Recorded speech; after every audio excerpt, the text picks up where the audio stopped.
Non Multindo. Selain itu juga mungkin ada bazar dan juga pentas seni tahun 2022 dengan tajuk pemulihan dan prospek pertumbuhan ekonomi pasca pandemi. Boleh berikan tepuk tangan sekali lagi. Baik hadirin yang berbahagia, masuki acara selanjutnya. Hadirin yang kami hormati, sebagai rangkaian acara pembuka akan ada penyampaian kata sambutan dari Kepala Museum Dignas UPI, Ibu Dr. Lely Yulifar. Kami persilahkan.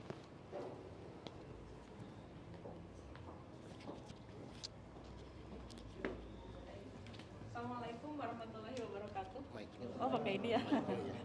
Baik, Anda pasti sudah tidak sabar karena kesini bukan ingin mendengarkan saya pidato ya. Tapi izin sebentar, saya ingin mengapresiasi Pak Wawang Sopwan ya. Pak Wawang Sopwan itu setiap saya kalau ke daerah Soekarno-Hatta ya, saya selalu ingat ke beliau karena apa?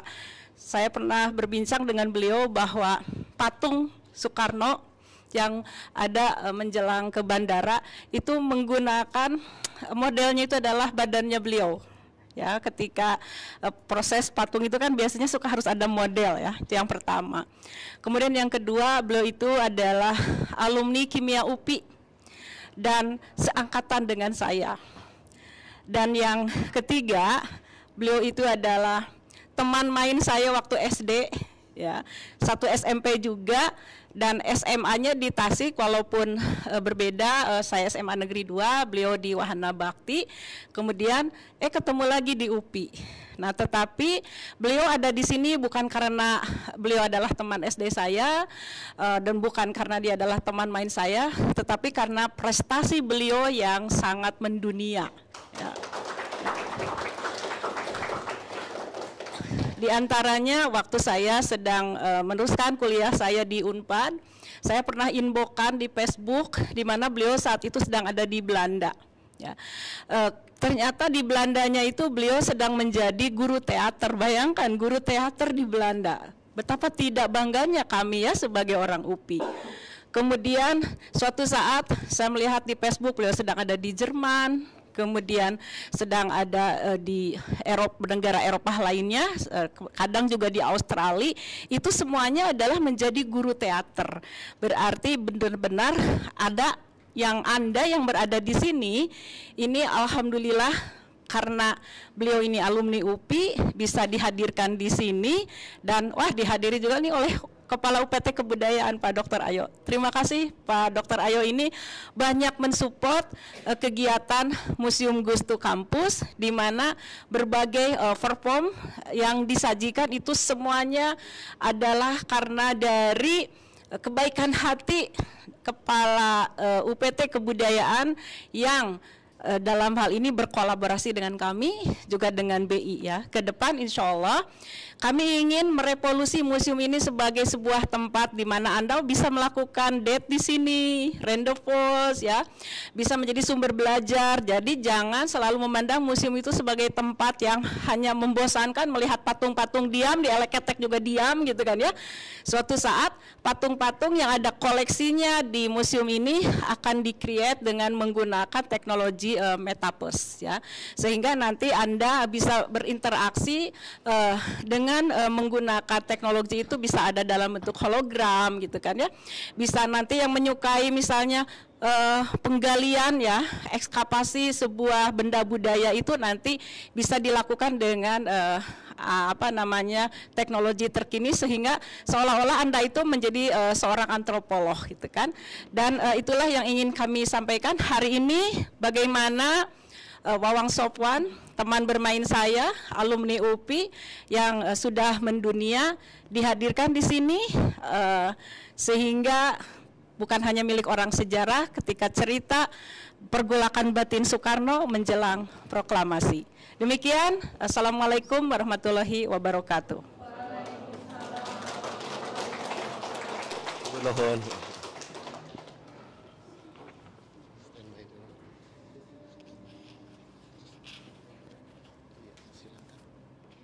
Baik, kami mengucapkan terima kasih kepada Ibu Dr. Lely Yulifar telah menyampaikan sambutannya. tadi yang juga kami turut juga mendukung gitu ya program-program yang dibuat oleh Museum Dignas UPI, dan mudah-mudahan acara demi acara dari yang diselenggarakan oleh Museum Dignas UPI dapat menjadikan museum itu sebagai tren wisata masa kini ya, luar biasa. Boleh berikan tepuk tangan sekali lagi untuk Ibu Yunifar.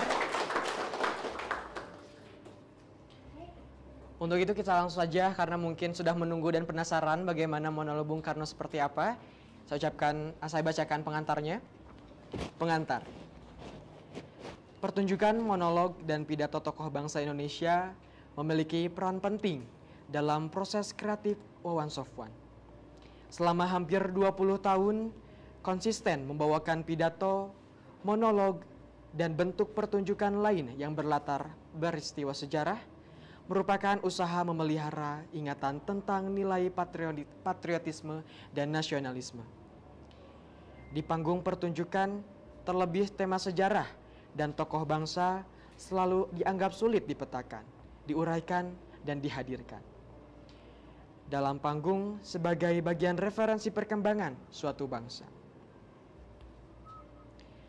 Pertunjukan ini pula yang telah mengantarkan Wawan Sofwan atau akrab dipanggil Kang Wawan mendapatkan rekor muri dunia Indonesia sebagai seniman teater yang mementaskan monolog Bung Karno terbanyak pada tahun 2021, kurang lebih sebanyak 89 kali. Pertunjukan monolog Besok atau Tidak Sama Sekali dipentaskan pertama kali di Galeri Indonesia Kaya pada tanggal 13 Agustus 2017.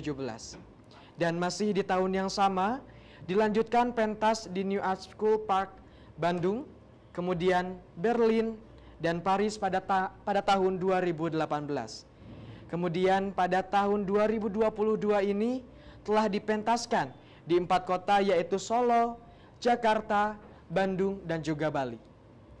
Tur Kota Jawa dan Bali ini merupakan rangkaian tur dalam rangka memenuhi undangan khusus untuk tampil dan berpartisipasi dalam Exploration Festival Melbourne yang diadakan oleh La Mama Theatre Melbourne pada bulan November ini. Sinopsis. Hatta belum datang. Aku tidak akan membacakan teks proklamasi ini kalau Hatta tidak ada.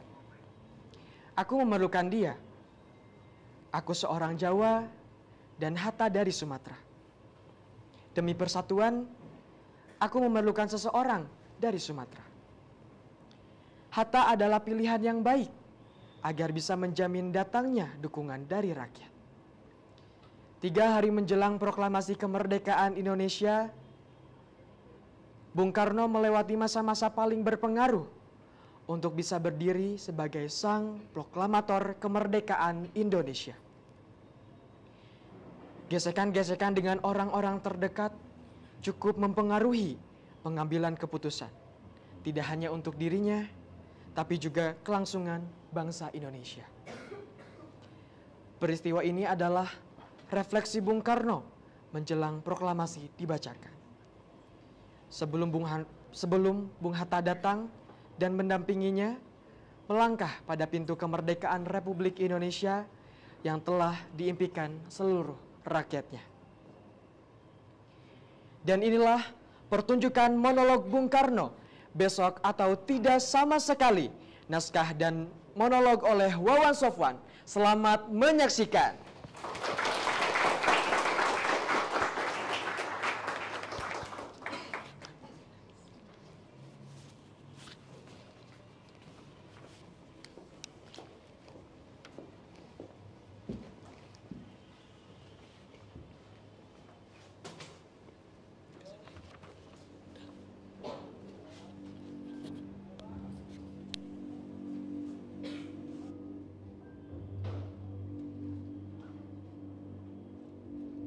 Proklamasi. Kami bangsa Indonesia.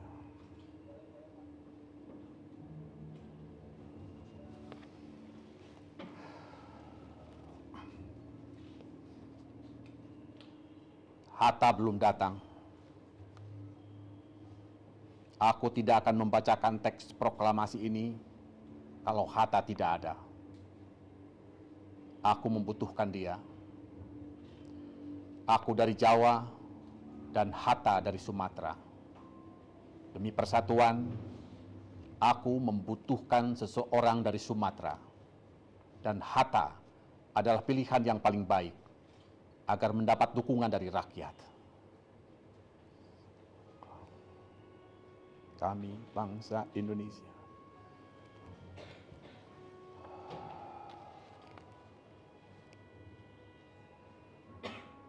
Setelah puluhan tahun aku berdoa, berharap, berencana, kini tibalah saatnya bagi bangsa Indonesia untuk terlepas dari belenggu penjajah.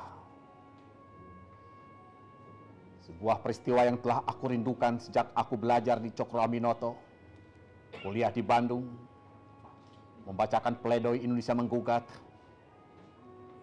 dinding hitam penjara Bancai, lantai dingin penjara Sukamiskin, pembuangan di Ende dan Bengkulu, dan penjajahan Jepang.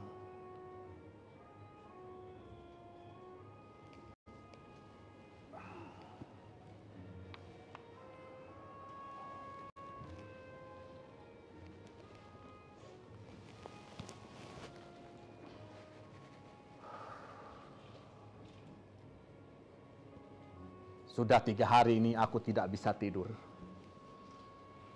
Sejak kepulanganku dari darat, aku sama sekali tidak bisa tidur. Ditambah dengan penyakit malaria yang kambuh, membuat sekujur tubuhku sakit dari ujung kaki sampai ke ujung kepala.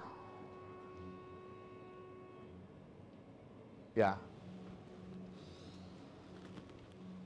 Tanggal 9 lalu kami pergi ke Dalat bersama saya, kemudian Hatta dan Rajiman menemui Marskal Terauchi. Di sana dia bilang bahwa Dai Nippon akan segera menyerahkan kemerdekaan kepada bangsa Indonesia, dan aku sebagai ketua PPKI diserahkan tugas untuk menentukan kapan kemerdekaan itu akan berlangsung. Kemudian tanggal 14 kami datang ke Jakarta siang hari. Sore hari Syahrir datang ke rumahku. Dia bilang bahwa dia telah mendengarkan kabar dari radio-radio di luar negeri bahwa Dai Nippon telah menyerah kepada sekutu. Dan dia meminta agar aku segera menyatakan kemerdekaan bangsa Indonesia pada malam itu juga. Aku bilang, tidak, PPKI akan rapat pada tanggal 16 Agustus. Terus Syahrir bilang, oh kalian masih percaya kepada boneka-boneka itu? PPKI itu adalah boneka Jepang. Aku bilang, itulah institusi yang kita percayai. Kemudian kami berdebat, dan nampaknya Syahrir kecewa, kemudian dia pulang dengan wajah yang kesal. Paginya, tanggal 15, saya, Hatta, dan Subarjo berkeliling mendatangi kantor-kantor Jepang yang ada di Jakarta untuk menanyakan kebenaran apakah betul Dai Nippon telah menyerah kepada sekutu. Tapi tidak ada seorang pun pejabat-pejabat di sana yang mau menemui kami. Akhirnya kami pergi ke Bukanfu, kantornya Laksamana Maeda, dan di sana kami bertemu. Tapi Maeda bilang bahwa sampai saat ini dia belum mendengar kabar tentang itu. Dan kalau benar itu, dia tidak percaya. Karena dia bilang sekarang ini banyak sekali kabar-kabar yang patut dipertanyakan kebenarannya. Kemudian kami pulang dengan wajah tak menentu. Aku kembali ke rumah. Malam hari, aku bersama Sayuti Melik dan SK Trimurti istrinya mencoba untuk membuat konsep untuk rapat PPKI besok. Kira-kira pukul 10, pembantuku datang. Dia bilang bahwa di depan ada rombongan pemuda yang ingin menemuiku. Aku bilang, suruh dia masuk. Kemudian aku menghampiri mereka, kemudian aku duduk lagi. Aku mengenal beberapa orang di antara pemuda itu, para pemimpin pemuda. Hairul Saleh pertama kali yang muncul. Dia bilang kepadaku bahwa, Bung, sekaranglah saatnya. Sekaranglah saatnya kita mengadakan revolusi. Kami sudah siap dengan pasukan-pasukan. Ada pasukan peta, pasukan tentara rakyat, pasukan pemuda. Kami siap mengepung Jakarta malam ini juga. Tinggal menunggu perintah dari Bung. Maka kami akan merebut seluruh persenjataan Jepang yang ada di Jakarta. Aku diam saja. Aku tahu, aku harus memegang pemuda itu. Aku bilang, ya sebagai pemimpin aku memiliki 1000 mata dan 1000 telinga. Aku tahu kalian suka mengadakan rapat-rapat rahasia. Dan setiap orang yang ingin mengikuti rapat itu harus mengeluarkan kode-kode tertentu. Aku tahu juga bahwa kalian itu memiliki nama samaran 3-4. Dan kalian suka melakukan rapat-rapat di taman-taman kebun binatang, di lorong-lorong asrama mahasiswa, bahkan di sadar sepeda untuk menentukan nasib negeri ini. Tapi aku tahu kalian itu tidak kompak. Ada yang memihak pada Syahrir, ada yang memihak kepada kaum intelektual muda, ada yang memihak kepada golongan kiri. Tapi semua itu kalian lakukan dengan cara sendiri-sendiri. Tidak ada persatuan di antara kalian. Aku bilang begitu.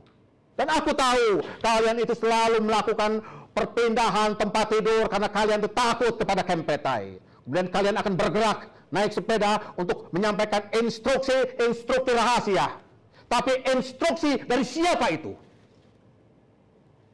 Kemudian Sukarni bilang, Bung, saat ini Jepang itu tidak bisa menentukan apa-apa. Dia tidak tahu apakah dia akan menghabisi kita atau akan membiarkan kita menjadi liar. Nah, sebelum Jepang melakukan tindakan yang konkret, maka kita harus memberikan surprise kepada mereka.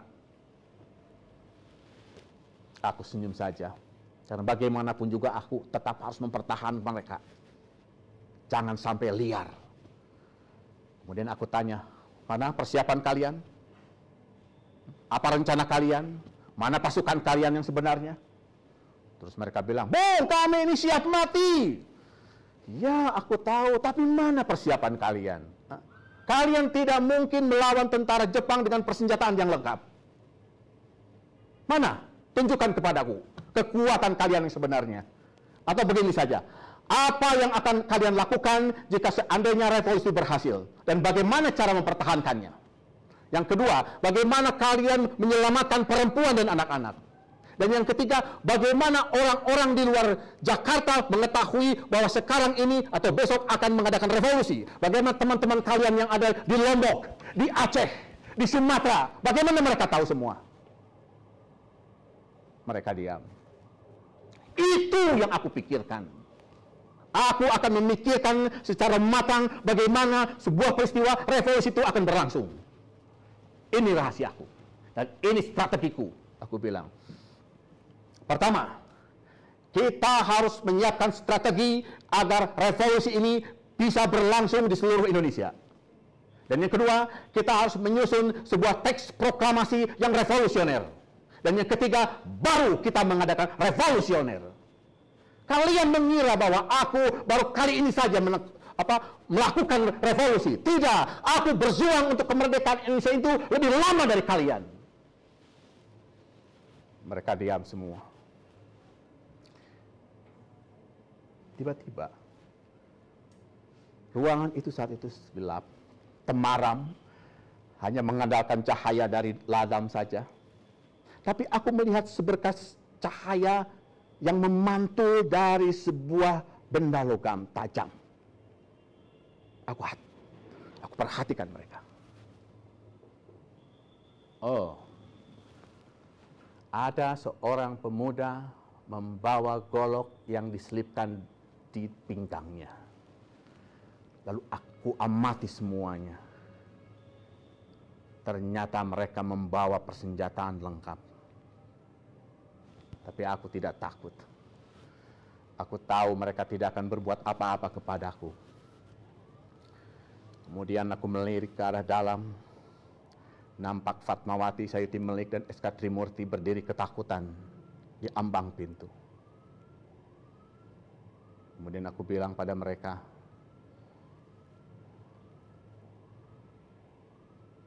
aku ini sudah merencanakan kemerdekaan itu lebih lama, saudara-saudara. Tapi tiba-tiba Wikana menghampiri aku. Dia mengacungkan pistolnya berlaga seorang koboi. Dia bilang, "Bung, saat ini revolusi berada di tangan pemuda. Dan Bung harus mengikutinya. Bung tidak mau mengikuti kami, maka apa?" Aku saat itu marah sekali. Jangan coba-coba memaksaku dan jangan coba-coba mendikteku. Justru kalian yang harus mengikuti perintahku. Dan aku tidak mau didikte oleh kalian semua. Kemudian aku loncat ke arah para pemuda itu. Pemuda yang membawa senjata lengkap itu. Aku bilang, "Potonglah leherku, penggalah aku. Aku tidak akan menuruti perintah kalian yang tidak dipikirkan secara matang-matang." Mereka diam semua. Mungkin marah atau kecewa atau khawatir. Aku tambahkan lagi. Semua orang datang kepadaku. Aku bagaikan pusat dari ribuan topan. Mereka merobek-robek dadaku. Aku bersama kalian, para pemuda. Kemudian aku juga bersama para intelektual muda. Aku bersama para ulama. Hatta menarik aku ke satu sisi, Syahrir menarik aku ke sisi yang lain, tapi aku tetap pada hati nuraniku sendiri. Semua orang memberikan nasihat kepadaku. Tapi ketika datang peristiwa yang sebenarnya, mereka memalingkan muka dan menunjukkan jarinya kepadaku. Mereka masih tetap diam. Kemudian salah seorang bilang, "Oh, Bung, justru kami mengharapkan Bung yang akan menjadi pemimpin kami. Karena tidak ada seorang pun yang layak untuk menjadi pemimpin. Dan Bung yang sudah bersedia, apa dia bilang, untuk dipenggal," katanya. Aku bilang, "Baik, kalau kalian tidak bisa memimpin, dan kalian tidak punya pemimpin lain selain aku, baik, aku bersedia. Tapi akan kulakukan dengan caraku sendiri." Mereka kemudian semuanya pulang. Salah seorang pemuda menghampiriku. Dia bilang, "Bung, tentaraku sekarang sedang gelisah. Kalau Bung tidak mengikuti kemauan kami, maka besok mereka akan jadi liar. Dan Bung yang harus bertanggung jawab."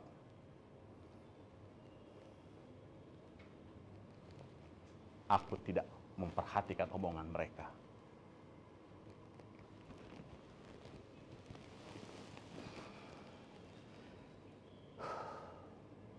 Aku lelah sekali saat itu. Aku mencoba untuk tidur tapi tidak bisa. Akhirnya aku kembali ke ruang tengah. Aku duduk di ruang makan. Posisi dudukku itu persis berhadapan dengan taman. Saat itu menjelang sahur. Aku mencoba bertahan untuk sampai sahur. Tapi tiba-tiba aku melihat bayangan hitam meloncati pagar rumahku dan langsung masuk ke rumahku. Para pemuda tadi. Sukarni mengacungkan pistolnya kepadaku. Dia bilang, "Bung, sekaranglah saatnya. Sekarang tibalah saatnya."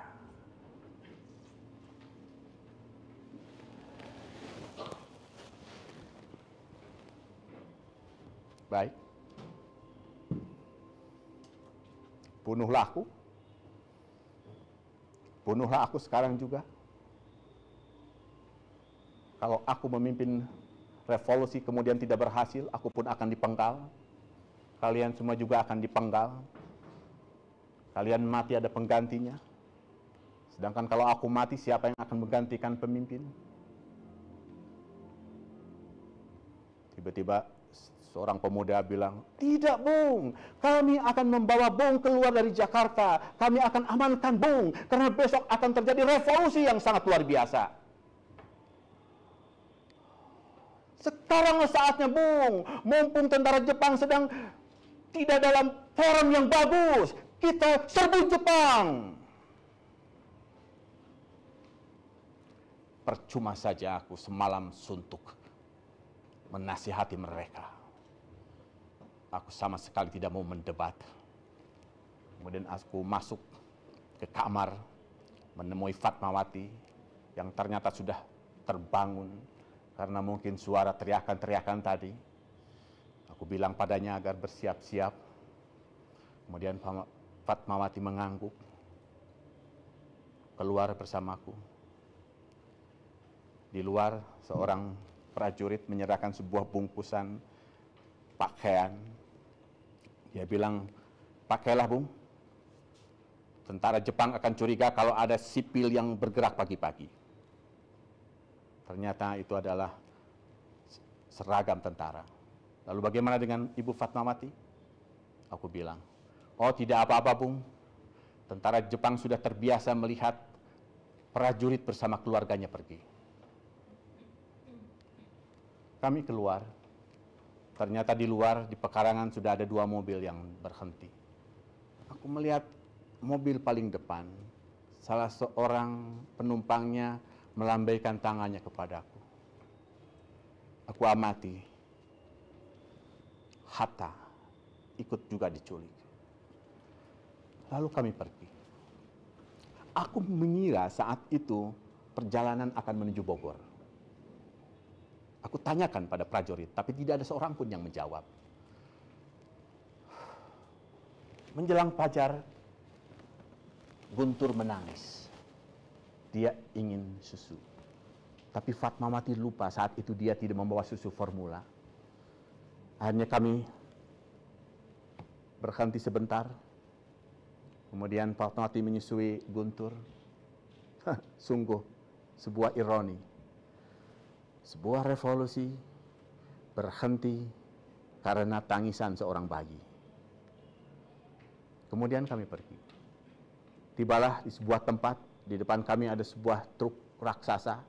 Sebenarnya bukan truk, tapi lebih mirip sebuah kaleng rombeng raksasa di mana kiri kanannya tidak ada terpal dan di atasnya pun tidak ada terpal. Lalu kemudian Fatmawati bersama Guntur duduk di pinggir sopir, aku dan Hatta jongkok di belakang bersama sekitar 20 orang prajurit. Aku tanya mengapa harus memakai mobil seperti ini. Kemudian Soekarno bilang, kalau kita memakai mobil seperti tadi, tentara Jepang akan curiga. Tapi kalau kita memakai mobil seperti ini, mereka akan mengira bahwa terjadi sebuah perpindahan pasukan dari satu tempat ke tempat yang lain.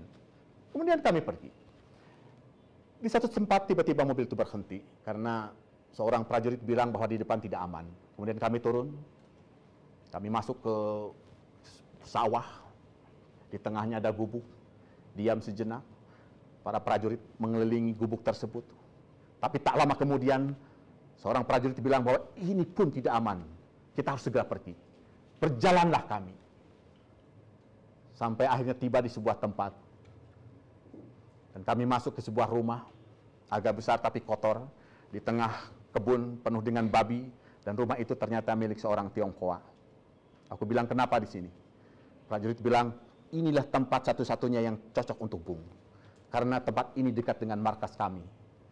Dia menunjuk ke arah satu tempat, dan ternyata itu adalah markas besar dari peta di Rengas Dengklok. Kami tidak diperlakukan dengan tidak baik. Mereka memperlakukan kami dengan baik sekali sepanjang hari itu. Kadang ada orang yang datang, aku tanya bagaimana dengan di Jakarta, apakah sudah mulai revolusi? Tapi para prajurit itu cuma diam saja. Ya, ada peristiwa lucu. Begini, Hatta mencoba untuk mengganti peran memangku Guntur. Karena mungkin dia melihat aku dan Fatmawati sudah kelelahan. Dipangkulah Guntur oleh dia. Tak lama kemudian dia tertawa, Hatta tertawa. Aku tanya ada apa? Tiba-tiba Hatta bilang, oh Guntur kencing. dan air kencingnya kena ke pakaianku. Aduh, karena saat itu dia sama sekali tidak membawa ganti pakaian. Tapi dia bilang tidak apa-apa, biarkanlah kering. Begitulah. Ada prajurit datang, aku tanya lagi bagaimana Jakarta, jawabannya sama, belum terjadi apa-apa. Ya, maghrib. Ketika kami selesai buka, tiba-tiba aku mendengar sebuah mobil tua berhenti di pekarangan. Kemudian di depan pintu berdiri orang yang namanya Subarjo. Aku kaget setengah mati. Ada apa dia ke sini? Ada apa, Bung? Kenapa? Apa yang terjadi? Kataku. Bung, tidak terjadi apa-apa di Jakarta. Tidak terjadi sesuatu yang telah dijanjikan oleh para pemuda itu. Kita sekarang semua harus kembali ke Jakarta. Nah, bagaimana ini? Ya, Bung, tidak ada apa-apa. Ya, 15 menit kemudian kami pergi. Di jalan aku tanya lagi, Bung, apa yang terjadi sebenarnya? Subarjo bilang bahwa pukul 10 kita semua akan rapat PPKI. Tapi Bung Karno dan Bung Hatta tidak datang. Kemudian tiba-tiba ada kabar bahwa Bung Karno dan Bung Hatta diculik. Kami semua gempar. Semua orang berteriak, cari Bung Karno, cari Bung Hatta. Di mana Bung Karno? Di mana Bung Hatta? Akhirnya aku dapat informasi dari Wikana bahwa Bung Karno dan Bung Hatta berada di Rengas Dengklok. Kemudian aku menyusul ke sana. Ya, kami pergi. Tiba-tiba di daerah Klender, kami semua melihat gumpalan asap dan api menjilat-jilat langit. Tiba-tiba Soekarni bilang, lihat, revolusi sedang terjadi di Jakarta. Mari kita kembali lagi ke Rengas Dengklok. Tunggu dulu. Dekati sumber api itu. Kemudian kami mendekati sumber api itu. Aku amati baik-baik. Kemudian aku menoleh kepada Soekarni. Itukah yang kau namakan revolusi? Revolusi yang mengakibatkan aku dan keluargaku diungsikan ke Rengas Dengklok? Itukah yang kau namakan revolusi? Aku bilang, itu hanya seorang marhaen yang sedang membakar jerami di tengah sawah. Kemudian Soekarni marah, mengacungkan pistolnya. Dan Subarjo berteriak, hei Bung, hentikan, sok pahlawan itu, turunkan pistolmu. Kemudian kami melanjutkan perjalanan. Sampailah di rumah, aku lelah sekali, istirahat sejenak. Fatmawati dan Guntur masuk kamar. Tiba-tiba Subarjo bilang bahwa rapat PPKI tidak bisa diselenggarakan di Hotel Des Indes karena hotel tersebut sudah dikepung oleh tentara Jepang. Tapi dia sudah meminta izin kepada Laksamana Maeda untuk meminjam rumahnya dijadikan tempat rapat PPKI. Kemudian kami pergilah ke rumah Laksamana Maeda. Di sana sudah banyak sekali orang. Tidak hanya PPKI, tapi ada Chow Sang-in, para pemuda dan lain-lain. Kemudian Maeda menghampiri kami. Dia bilang dia sangat bersyukur bahwa Soekarno dan Hatta telah kembali ke Jakarta. Dia sangat tersinggung karena tidak ada kabar sedikit pun kemana Bung pergi. Ini tentu saja akan mengakibatkan sebuah hubungan yang menjadi tidak baik, kata dia. Kemudian dia bilang kepada para pemuda itu, bahwa dia sangat menghormati bahwa kalian itu ingin merdeka, ingin memerdekakan bangsa kalian. Tapi aku tidak setuju dengan cara-cara seperti ini. Bahkan itu akan mengakibatkan kegagalan semua. Kemudian Maeda bilang bahwa sebaiknya aku dan Hatta menemui Nishimura, Kepala Rikugun, Angkatan Darat. Kemudian kami pergi ke sana.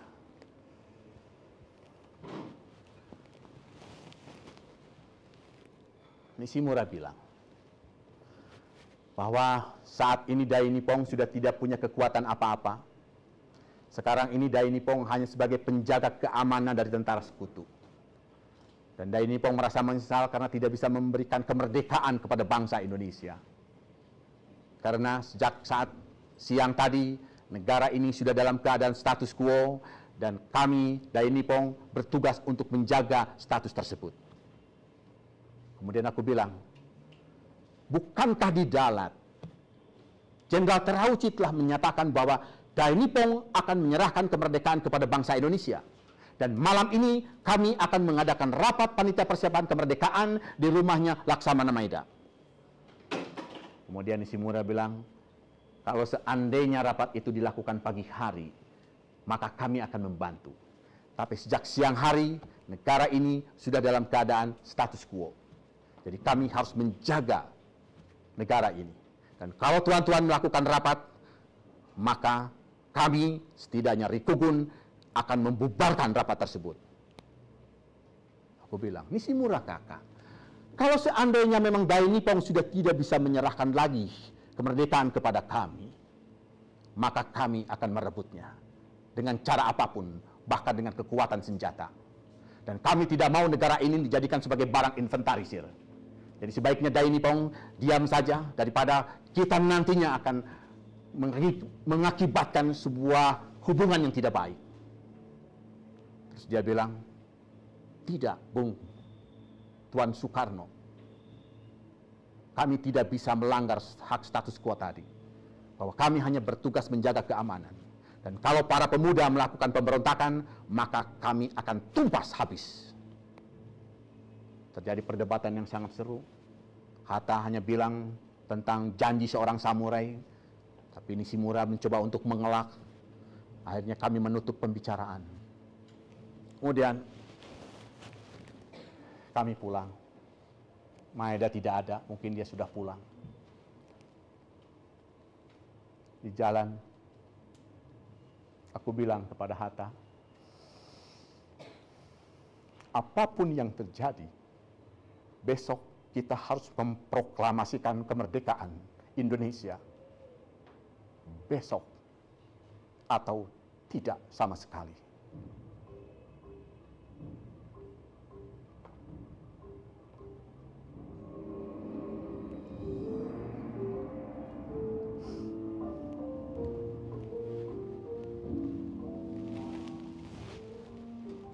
Kami sampai di rumah Hatta, di rumah Maeda maksudku.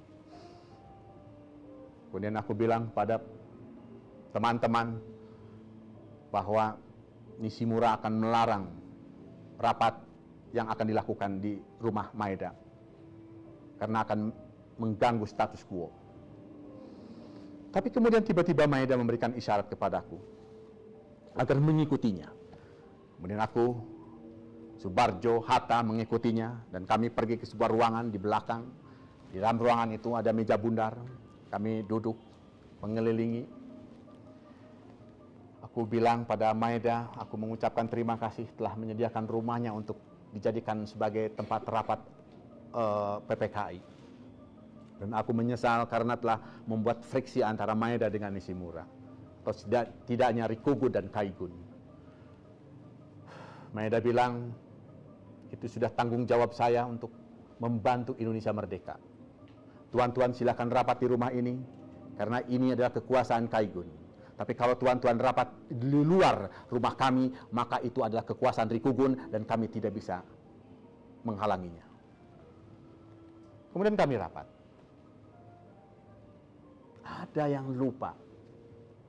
Tidak ada seorang pun yang membawa konsep proklamasi yang telah dibikin sejak bulan Juni. Semuanya lupa. Akhirnya aku meminta Hatta untuk membuat sebuah teks proklamasi yang ringkas. Mengapa aku meminta Hatta? Karena Hatta mempunyai kemampuan tata bahasa yang lebih baik daripada kami. Tapi Hatta bilang, tidak. Bung saja yang mencatat, aku yang mendiktekan, katanya. Semua setuju, akhirnya Hatta mulai mendiktekan. Kami, bangsa Indonesia. Ya, bangsa. Aku teringat sekali pidato 1 Juni yang telah aku ucapkan.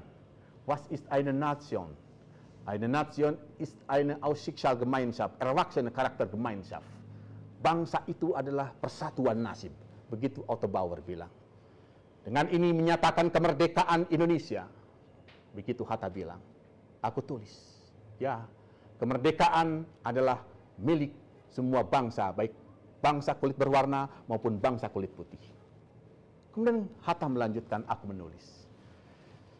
Setelah selesai, aku bacakan kembali pada hadirin yang ada di situ.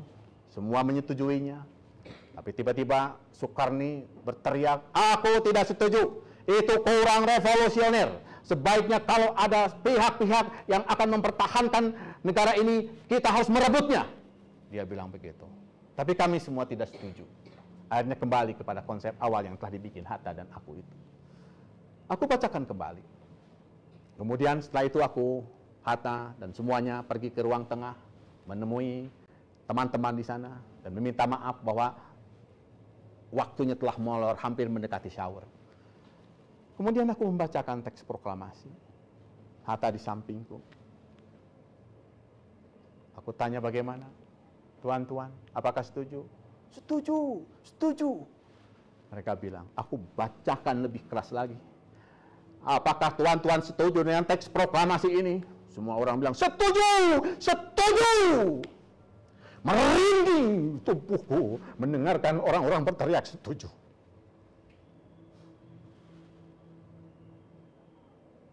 Kemudian Hatta mengusulkan, bagaimana kalau kita menandatangani teks proklamasi ini? Semua orang yang hadir di ruangan ini ikut menandatangani teks proklamasi ini, agar kita semua orang tahu, agar anak cucu kita tahu siapa yang ikut memerdekakan bangsa ini.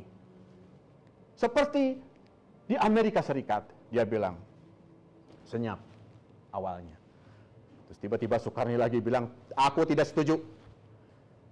Aku hanya setuju kalau Bung Karno dan Bung Hatta yang menandatangani teks ini atas nama bangsa Indonesia. Dia bilang begitu. Lalu Hairul Salim mendekati aku, Bung, aku sama sekali tidak setuju. Aku tidak mau orang Jepang yang ada dalam ruangan ini ikut menandatangani teks proklamasi. Aku lupa bahwa di dalam ruangan itu ada 2 orang Jepang.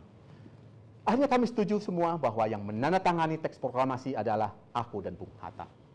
Kemudian aku ingin teks proklamasi itu diketik.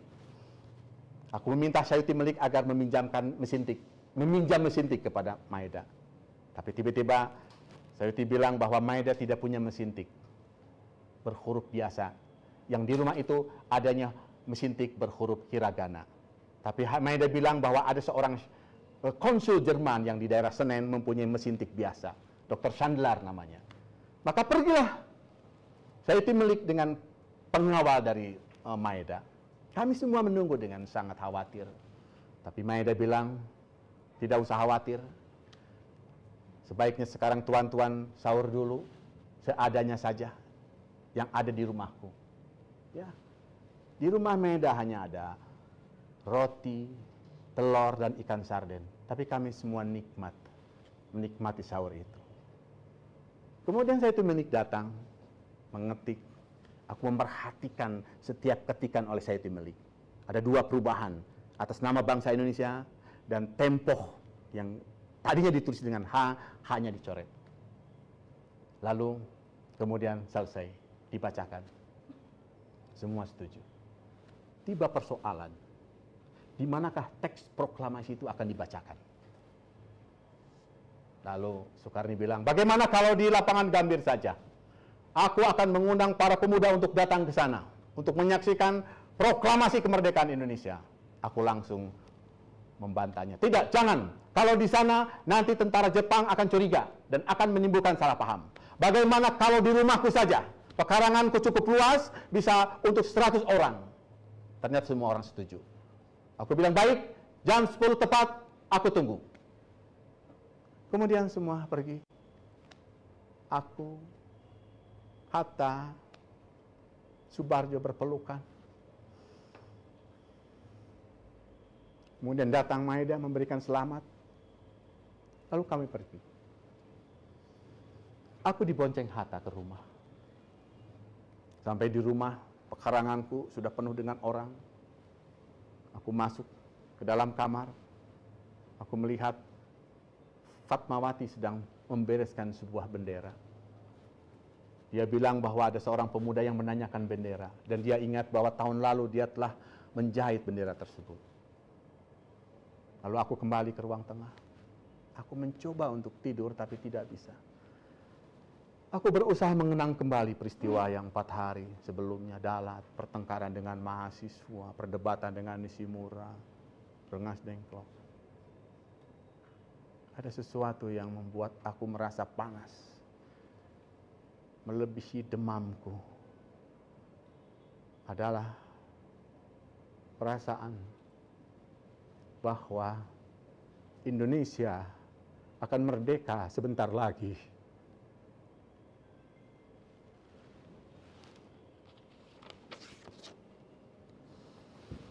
Proklamasi. Kami bangsa Indonesia dengan ini menyatakan kemerdekaan Indonesia. Kalimat ini singkat sekali. Tidak bisa mengandung sebuah pengertian bagaimana kita menggambarkan betapa jutaan orang berjuang untuk kemerdekaan bangsa Indonesia. Tidak bisa. Tidak bisa. Ya. Dulu aku berharap bahwa peristiwa kemerdekaan itu adalah sebuah peristiwa emas. Tapi kenyataannya sekarang tidak. Tidak ada suara nafiri. Tidak ada paduan suara malaikat. Tidak ada orang-orang yang mempersiapkan upacara dengan lengkap, dengan pakaian seragam. Bahkan ketika aku menulis teks proklamasi pun, tidak dengan tinta emas. Tidak ada wartawan, tidak ada juru potret, tidak ada pidato berbunga-bunga, tidak ada para lelaki yang berpakaian seragam, perempuan dengan memakai berlian, bahkan dilakukannya pun bukan di sebuah singgasana istana, tapi di sebuah rumah perwira Jepang.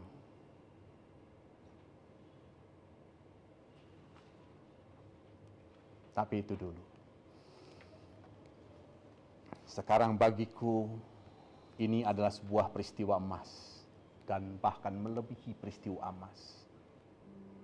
Sesuatu yang telah kami perjuangkan ratusan tahun, mengorbankan jutaan jiwa, dan ini adalah karya kemenanganku, karya kemenangan bangsa Indonesia,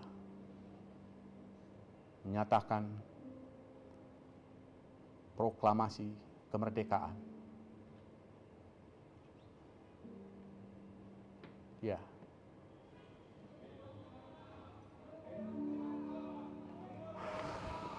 Ya. Hatta selalu tepat waktu. Dia telah datang. Aku harus bersiap-siap.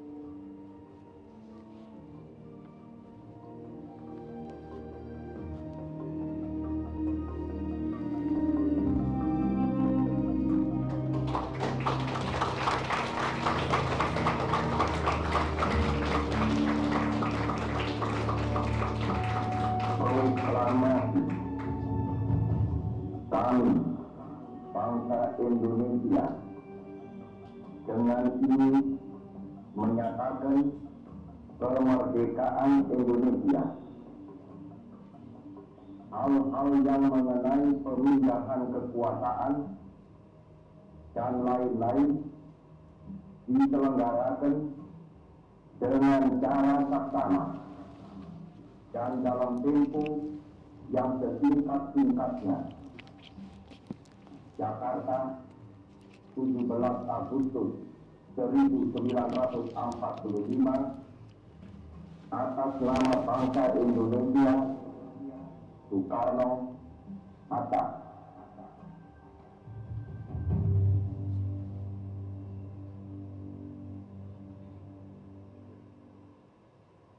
Hadirin dimohon berdiri untuk menyanyikan lagu kebangsaan Indonesia.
ada Aji lighting, kemudian Aji juga di musik, ada Ujo di artistik, dan Fania di tim produksi kami. Terima kasih.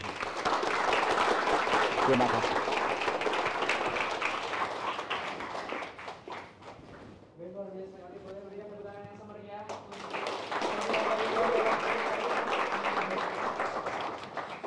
Bahwasanya sudah mengingatkan kembali gitu ya kepada kita semuanya bahwasanya betapa sulitnya gitu ya untuk mendapatkan Indonesia kembali merdeka. Seperti pepatah yang mengatakan pernah Bung Karno mengatakan bahwa jas merah jangan sekali-kali meninggalkan sejarah. Dan tentu kami ucapkan terima kasih juga kepada seluruh tim produksi dari berjalannya acara Moral ini. Pimpinan produksi oleh Nirvana Fania, penata cahaya oleh Aji Samiaji, komposer oleh Kurnia Eka Fajar, penata musik oleh Aji Nalendra, penata visual oleh Aib Suherman, manajer panggung oleh Jauharudin Fuad, dan fotografer oleh Musa Said. Dan tentunya juga kami ucapkan terima kasih kepada Ibu Renita Sari Adrian, juga kami ucapkan terima kasih kepada Ibu Dr. Lali Militar MPD MFI. Kami ucapkan juga kepada Jaya Suprana Performing Arts School atau JSPAS. Kami ucapkan juga kepada Jaya Suprana dan Ayla Suprana. Kami ucapkan kepada Bapak Gatot, Bapak Wari Wisaksana, dan juga teman-teman dari Surabaya, Ratna Ayu Budiarti, dan juga Pak. Boleh berikan tepuk tangan sekali lagi. Untuk itu, saya dari Jalan Kami undur diri. Assalamualaikum warahmatullahi wabarakatuh. Baik,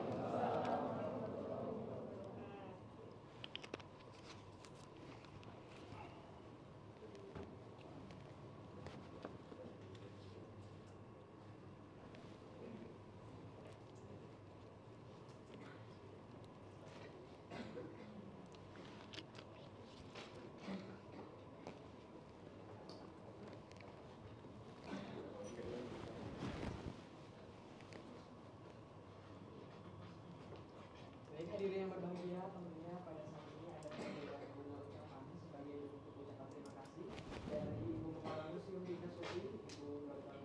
Lali Militar. Untuk itu boleh bergabung bersama kami kepada Bapak Wawan Sofran yang bergabung bersama kami di depan. Aduh, ini saya ya. Saya merasa terharu. Terima kasih Pak Wawan Sofran sudah menghadirkan sebuah peristiwa sejarah yang kalau bagi kami guru sejarah itu kami seperti masuk ke lorong waktu di mana mudah-mudahan generasi yang akan datang bisa lebih menghargai lagi betapa kemerdekaan ini sangat tidak mudah dicapai. Terima kasih. Boleh nggak tanya?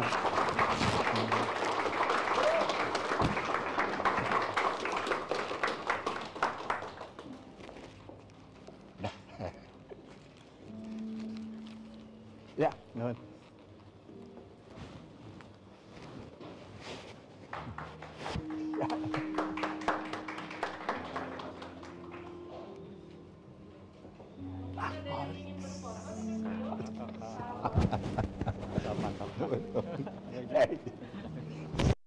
Datang, Mamen. Kamu nangis. Ya. Kamu teh sana nomor HP-nya yang WA. Oh, mangga. Wah, konsisten luar biasa. Alhamdulillah. Luar biasa. Tadi ngitung, saya tahun berapa ini main di kampus? 20 tahun, 22 tahun lalu. Terakhir main di kampus ya. Yang sampai sekarang terbayang mas saya ini berita dari akademi. Wah. Teringat-ingat terus.